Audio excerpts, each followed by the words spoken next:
അങ്ങനെ പള്ളിയിലത്തെ പണി ഏകദേശം അവസാനിപ്പിച്ചു. ഏത് 8 അടി ഹൈറ്റുള്ളൊരു ടാങ്കാണ്. ആ ടാങ്കിൽ നമ്മൾ എന്ത് ചെയ്തു, ടാങ്ക് വെള്ളം ഉണ്ടായിരുന്നു. ഒരു കുപ്പിമ്മ പ്ലാസ്റ്റിക് കവറോട് കയറ്റിയിട്ടേ, അല്ല ടൈറ്ററിൻ്റെ മുകളിൽ പ്ലാസ്റ്റിക് കുപ്പിയാണ് കയറ്റിയിട്ടേ അത് തുളച്ചു. വെള്ളം അങ്ങോട്ട് ചീറ്റിയിട്ട് അത് തുളഞ്ഞു. അപ്പം തന്നെ കാണാനൊരു രസമല്ലേ. ഒരു പച്ച പൈപ്പ് തുളയിൽ കൂടിയാണ്ട് ഇട്ടിട്ട് എന്ത് ചെയ്തു, അപ്പുറത്തെ ഒരു കോറി ഉണ്ടായിരുന്നു, ആ കോറിക്ക് ആ വെള്ളം കളഞ്ഞു. അല്ലാതെ ഒരു മാർഗ്ഗവും. അങ്ങനെ നമ്മൾ ടാങ്ക് കണക്ട് ചെയ്തു. ടാങ്ക് കണക്ട് ചെയ്യാറ് കഴിഞ്ഞാൽ നമ്മൾ ഫുള്ള് സെല്ലാക്കി ഇട്ടിട്ടാണ് ടാങ്ക് കണക്ട് ചെയ്യുക. എല്ലാവരും ചെയ്യലില്ല, ഞങ്ങളെ മുതലാളി വേണ്ടാന്നാണ് പറയൽ. പക്ഷെ ഞാൻ ഇടും, എന്തോ ഒരു താല്പര്യം. അങ്ങനെ ടാങ്ക് കണക്ട് ചെയ്തു.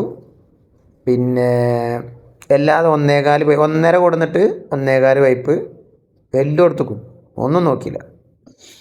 പിന്നെ നമ്മൾ ചെയ്തൊരു സാധനം എന്താണെന്ന് വെച്ച് കഴിഞ്ഞാൽ, ആ വരുന്ന പൈപ്പ് വന്നൊരു 45 ഇട്ട് ലേശം പൊന്തിച്ചിട്ടാണ് പോണത് കണക്ട് ചെയ്തത്.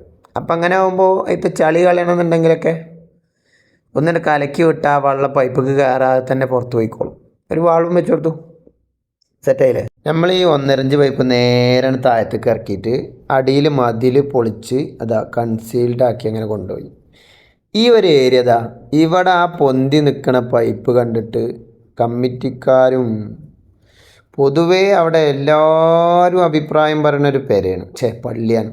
അപ്പം അതുകൊണ്ട് തന്നെ എല്ലാവരും ഒരു രസത്തിന് ഓരോന്നോരോന്ന് പറഞ്ഞിട്ട് പോയി. അപ്പം ഇനിയിപ്പോൾ നിങ്ങളെ അഭിപ്രായം പറയാക്കണ്ട, എന്തിനാണ് ഒരു അഭിപ്രായം പറഞ്ഞു വെച്ച് കഴിഞ്ഞാൽ ആ വക്കത്ത് കൂടി ആ കൺസീലാക്കി കണ്ടനെ കൊണ്ടുപോയിക്കൂടെ എന്നാണ് ഓരോ ചോദ്യം. നമ്മൾ അപ്പുറത്തേക്ക് കൊണ്ടുപോകാനുള്ളതും അതിമന്ന് കട്ട് ചെയ്തെടുക്കാൻ വേണ്ടിയിട്ടും പിന്നെ ടൈലുകാർക്ക് അതൊരു ബുദ്ധിമുട്ടാകണ്ടെന്നുള്ളതിലൊക്കെ കൂടിയിട്ടാണ് നമ്മൾ ആ പൈപ്പ് ഒരു ലേശം പൊന്തിച്ച് കൊണ്ടുപോയത്.